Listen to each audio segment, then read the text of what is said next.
নমস্কাৰ crack Assam exam YouTube চেনেলটোলৈ আপোনাক পুনৰবাৰ স্বাগতম জনাইছো। আজিৰ ভিডিঅ'টোত আমি অহা 29 ছেপ্টেম্বৰত অনুষ্ঠিত হ'বলগীয়া গ্ৰেড 3 আৰু অক্টোবৰ মাহত অনুষ্ঠিত হ'বলগীয়া গ্ৰেড 4 পৰীক্ষাৰ বাবে সহায়ক হোৱাকৈ কেইটামান সাধাৰণ জ্ঞানৰ প্ৰশ্নোত্তৰ লৈ আহিছো। গতিকে বেছি পলম নকৰি আজিৰ ভিডিঅ'টো আৰম্ভ কৰা হওকচোন। আৰু ভিডিঅ'টোত আগলৈ যোৱাৰ আগতে আপোনালোকক জনাব বিচাৰিছো যে আমাৰ চেনেলৰ পৰা প্ৰস্তুত কৰা এই PDF ই-গাইড বুকখনত 8000তকৈও অধিক প্ৰশ্নোত্তৰ আছে আৰু ইতিমধ্যে অনুষ্ঠিত হৈ যোৱা গ্ৰেড 3 পৰীক্ষাত ইয়াৰ পৰা ভালেখিনি প্ৰশ্নোত্তৰ কমন হোৱা দেখা পোৱা গৈছে। যদিহে আপুনি আমাৰ এই PDF ই-বুকখন ডাউনলোড কৰিব বিচাৰে তেন্তে স্ক্ৰীনত দিয়া থকা WhatsApp নম্বৰটোত যোগাযোগ কৰি নাইবা ভিডিঅ'ৰ ডেছক্ৰিপশ্যনত দিয়া থকা লিংকটোত ক্লিক কৰি অতি কম মূল্য পে কৰি এই ই-বুকখন ডাউনলোড কৰিব পাৰিব। ধন্যবাদ। আজিৰ ভিডিঅ'টোৰ প্ৰথম প্ৰশ্নটো দিয়া আছে 2024 চনলৈ ভাৰতৰ কোনখন ৰাজ্যত পঞ্চায়ত ৰাজ ব্যৱস্থা নাই? ইয়াত দিয়া থকা অপচন 4টাৰ ভিতৰত শুদ্ধ উত্তৰটো হ'ব বি 2024 চনলৈ ওপৰত দিয়া থকা নাগালেণ্ড, মিজোৰাম আৰু মেঘালয় এই তিনিওখন ৰাজ্যতে পঞ্চায়ত ৰাজ ব্যৱস্থা নাই। নেক্সট কুৱেশ্যনটো দিয়া আছে ভাৰতৰ প্ৰথম গণৰাজ্য দিৱস কেতিয়া পালন কৰা হৈছিল? ইয়াৰ শুদ্ধ উত্তৰটো হ'ব ডি ভাৰতৰ প্ৰথম গণৰাজ্য দিৱস 1950 চনত পালন কৰা হৈছিল। নেক্সট কুৱেশ্যনটো দিয়া আছে বন্ধন বেংক কেতিয়া প্ৰতিষ্ঠা কৰা হৈছিল? ইয়াত দিয়া থকা অপচন 4টাৰ ভিতৰত শুদ্ধ উত্তৰটো হ'ব বি বন্ধন বেংক 2001 চনত প্ৰতিষ্ঠা কৰা হৈছিল। নেক্সট কুৱেশ্যনটো দিয়া আছে ব্ৰাহ্ম সমাজ কোনে প্ৰতিষ্ঠা কৰিছিল? ইয়াৰ শুদ্ধ উত্তৰটো হ'ব এ ব্ৰাহ্ম সমাজ ৰাজা ৰামমোহন ৰায়ে প্ৰতিষ্ঠা কৰিছিল। নেক্সট কুৱেশ্যনটো দিয়া আছে প্ৰথম পঞ্চবাৰ্ষিক পৰিকল্পনাৰ সময়ত পৰিকল্পনা আয়োগৰ অধ্যক্ষ কোন আছিল? ইয়াৰ শুদ্ধ উত্তৰটো হ'ব এ প্ৰথম পঞ্চবাৰ্ষিক পৰিকল্পনাৰ সময়ত পৰিকল্পনা আয়োগৰ অধ্যক্ষ আছিল পণ্ডিত জৱাহৰলাল নেহৰু। নেক্সট কুৱেশ্যনটো দিয়া আছে প্ৰথম পঞ্চবাৰ্ষিক পৰিকল্পনাৰ সময়ত পৰিকল্পনা আয়োগৰ উপাধ্যক্ষ কোন আছিল? ইয়াৰ শুদ্ধ উত্তৰটো হ'ব চি প্ৰথম পঞ্চবাৰ্ষিক পৰিকল্পনাৰ সময়ত পৰিকল্পনা আয়োগৰ উপাধ্যক্ষ আছিল গুলজাৰিলাল নন্দা। নেক্সট কুৱেশ্যনটো দিয়া আছে ষ্টেচু অফ ইউনিটি মূৰ্তিটোৰ উচ্চতা কিমান? ইয়াৰ শুদ্ধ উত্তৰটো হ'ব বি ষ্টেচু অফ ইউনিটি মূৰ্তিটোৰ উচ্চতা হ'ল 182 মিটাৰ। নেক্সট কুৱেশ্যনটো দিয়া আছে ষ্টেচু অফ ইউনিটি মূৰ্তিটো ভাৰতৰ কোনজন মহান ব্যক্তিৰ মূৰ্তি? ইয়াত দিয়া থকা অপচন 4টাৰ ভিতৰত শুদ্ধ উত্তৰটো হ'ব বি ষ্টেচু অফ ইউনিটি মূৰ্তিটো ভাৰতৰ মহান ব্যক্তি চৰ্দাৰ বল্লভভাই পেটেলৰ মূৰ্তি। নেক্সট কুৱেশ্যনটো দিয়া আছে ষ্টেচু অফ ইউনিটি মূৰ্তিটো ভাৰতৰ ক'ত অৱস্থিত? ইয়াৰ শুদ্ধ উত্তৰটো হ'ব এ ষ্টেচু অফ ইউনিটি মূৰ্তিটো ভাৰতৰ গুজৰাট ৰাজ্যখনৰ নৰ্মদা উপত্যকাত অৱস্থিত। নেক্সট কুৱেশ্যনটো দিয়া আছে মৌচিনৰাম কোনখন পাহাৰৰ সৈতে সম্পৰ্কিত? ইয়াৰ শুদ্ধ উত্তৰটো হ'ব বি মৌচিনৰাম খাচী পাহাৰৰ সৈতে সম্পৰ্কিত। নেক্সট কুৱেশ্যনটো দিয়া আছে মাষ্টাৰ ব্লাষ্টাৰ নামেৰে কাক জনা যায়? ইয়াৰ শুদ্ধ উত্তৰটো হ'ব এ প্ৰাক্তন ভাৰতীয় ক্ৰিকেটাৰ শচীন তেণ্ডুলকাৰক মাষ্টাৰ ব্লাষ্টাৰ নামেৰে জনা যায়। নেক্সট কুৱেশ্যনটো দিয়া আছে মানচেষ্টাৰ অফ উত্তৰ প্ৰদেশ বুলি কোনখন ঠাইক কোৱা হয়? ইয়াত দিয়া থকা অপচন 4টাৰ ভিতৰত শুদ্ধ উত্তৰটো হ'ব এ উত্তৰ প্ৰদেশৰ কানপুৰ চহৰখনক মানচেষ্টাৰ অফ উত্তৰ প্ৰদেশ বুলি জনা যায়।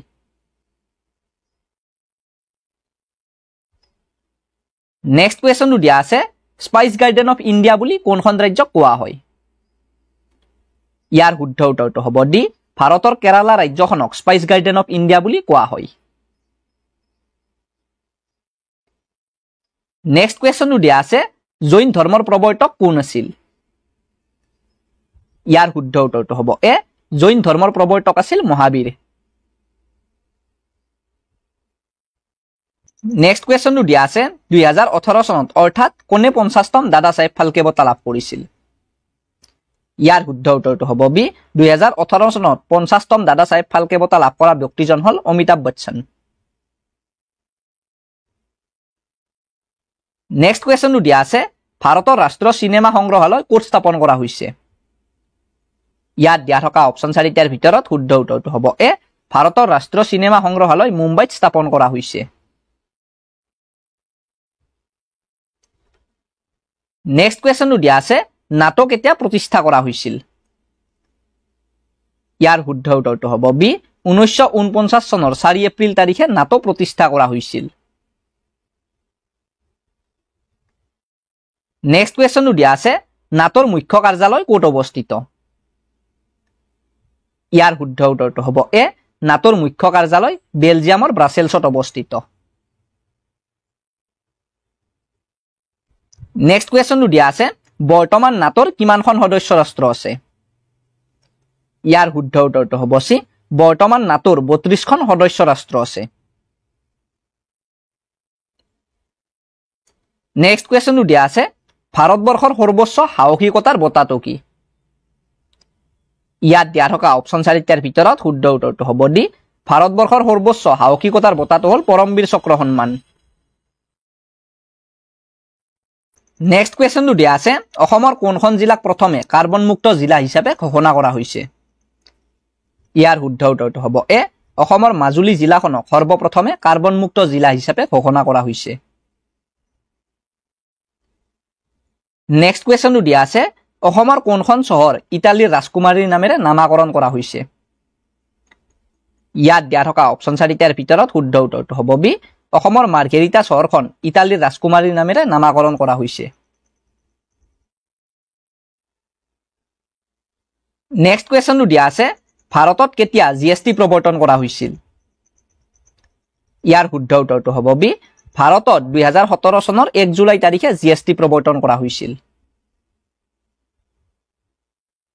নেক্সট কুৱেশ্যনটো দিয়া আছে ত্ৰিপিটক কোন ধৰ্মৰ এখন পুথিৰ নাম ইয়াৰ শুদ্ধ উত্তৰটো হ'ব বি ত্ৰিপিটক বৌদ্ধ ধৰ্মৰ এখন পুথিৰ নাম নেক্সট কুৱেশ্যনটো দিয়া আছে 2022 চনত বিজ্ঞানৰ ক্ষেত্ৰত কাক পদ্মভূষণ বঁটা প্ৰদান কৰা হৈছিল ইয়াত দিয়া থকা অপচন 4টাৰ ভিতৰত শুদ্ধ উত্তৰটো হ'ব বি 2022 চনত বিজ্ঞানৰ ক্ষেত্ৰত সঞ্জয় ৰাজাৰাম দেৱক পদ্মভূষণ বঁটা প্ৰদান কৰা হৈছিল নেক্সট কুৱেশ্যনটো দিয়া আছে ৰাজ্য চৰকাৰৰ সৰ্বোচ্চ আইন বিষয়াগৰাকী কোন ইয়াৰ শুদ্ধ উত্তৰটো হ'ব এ ৰাজ্য চৰকাৰৰ সৰ্বোচ্চ আইন বিষয়াগৰাকী হ'ল ৰাজ্যৰ মহাধিবক্তা নেক্সট কুৱেশ্যনটো দিয়া আছে ভাৰতত প্ৰথম মৰ্চা চৰকাৰ কেতিয়া গঠন হৈছিল ইয়াৰ শুদ্ধ উত্তৰটো হ'ব সি ভাৰতত প্ৰথম মৰ্চা চৰকাৰ 1977 চনত গঠন কৰা হৈছিল নেক্সট কুৱেশ্যনটো দিয়া আছে কাৰ নেতৃত্বত 1977 চনত ভাৰতত প্ৰথম মৰ্চা চৰকাৰ গঠন হৈছিল ইয়াৰ শুদ্ধ উত্তৰটো হ'ব ডি মৰাৰজী দেশাইৰ নেতৃত্বত 1977 চনত ভাৰতত প্ৰথম মৰ্চা চৰকাৰ গঠন হৈছিল নেক্সট কুৱেশ্যনটো দিয়া আছে ভাৰতীয় সংবিধানখন কেতিয়া গৃহীত কৰা হৈছিল ইয়াৰ শুদ্ধ উত্তৰটো হ'ব সি ভাৰতীয় সংবিধানখন 1949 চনৰ 26 নৱেম্বৰ তাৰিখে গৃহীত কৰা হৈছিল নেক্সট কুৱেশ্যনটো দিয়া আছে ভাৰতীয় সংবিধানখন কেতিয়া কাৰ্যকৰী কৰা হৈছিল ইয়াৰ শুদ্ধ উত্তৰটো হ'ব বি ভাৰতীয় সংবিধানখন 1950 চনৰ 26 জানুৱাৰী তাৰিখে কাৰ্যকৰী কৰা হৈছিল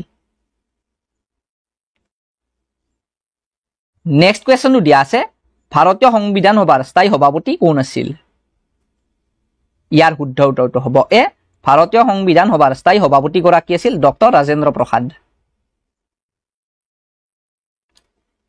নেক্সট কুৱেশ্যনটো দিয়া আছে ভাৰতীয় সংবিধানৰ খচৰা কমিটিৰ অধ্যক্ষ কোন আছিল ইয়াৰ শুদ্ধ উত্তৰটো হ'ব বি ভাৰতীয় সংবিধানৰ খচৰা কমিটিৰ অধ্যক্ষগৰাকী আছিল ডক্টৰ ভীমৰাও আম্বেদকাৰ নেক্সট কুৱেশ্যনটো দিয়া আছে সংসদীয় গণতন্ত্ৰৰ ধাৰণাটো ভাৰতে কোনখন দেশৰ সংবিধানৰ পৰা লৈছে ইয়াৰ শুদ্ধ উত্তৰটো হ'ব এ সংসদীয় গণতন্ত্ৰৰ ধাৰণাটো ভাৰতে ইংলেণ্ডৰ সংবিধানৰ পৰা লৈছে নেক্সট কুৱেশ্যনটো দিয়া আছে শিৱসেনা কোনখন ৰাজ্যৰ এটা আঞ্চলিক ৰাজনৈতিক দল ইয়াৰ শুদ্ধ উত্তৰটো হ'ব বি শিৱসেনা ভাৰতৰ মহাৰাষ্ট্ৰ ৰাজ্যখনৰ এটা আঞ্চলিক ৰাজনৈতিক দল নেক্সট কুৱেশ্যনটো দিয়া আছে মুছলিম লীগৰ প্ৰতিষ্ঠাপক কোন আছিল ইয়াৰ শুদ্ধ উত্তৰটো হ'ব সি মুছলিম লীগৰ প্ৰতিষ্ঠাপক আছিল নবাব সলিমউল্লাহ নেক্সট কুৱেশ্যনটো দিয়া আছে হিন্দু মহাসভা কেতিয়া গঠন কৰা হৈছিল ইয়াৰ শুদ্ধ উত্তৰটো হ'ব ডি 1915 চনত হিন্দু মহাসভা গঠন কৰা হৈছিল। নেক্সট কুৱেশ্যনটো দিয়া আছে ভাৰতীয় সাম্যবাদী দল কেতিয়া গঠন কৰা হৈছিল? ইয়াৰ শুদ্ধ উত্তৰটো হ'ব ডি ভাৰতীয় সাম্যবাদী দল 1925 চনত গঠন কৰা হৈছিল। নেক্সট কুৱেশ্যনটো দিয়া আছে ভাৰতীয় সংবিধানখন কিমানখন দেশৰ উৎসৰে গঠিত? ইয়াৰ শুদ্ধ উত্তৰটো হ'ব চি ভাৰতীয় সংবিধানখন 10খন দেশৰ উৎসৰে গঠিত। নেক্সট কুৱেশ্যনটো দিয়া আছে হিমালয়ৰ আটাইতকৈ পূব দিশৰ পৰা কোনখন নদীৰ উৎপত্তি হৈছে?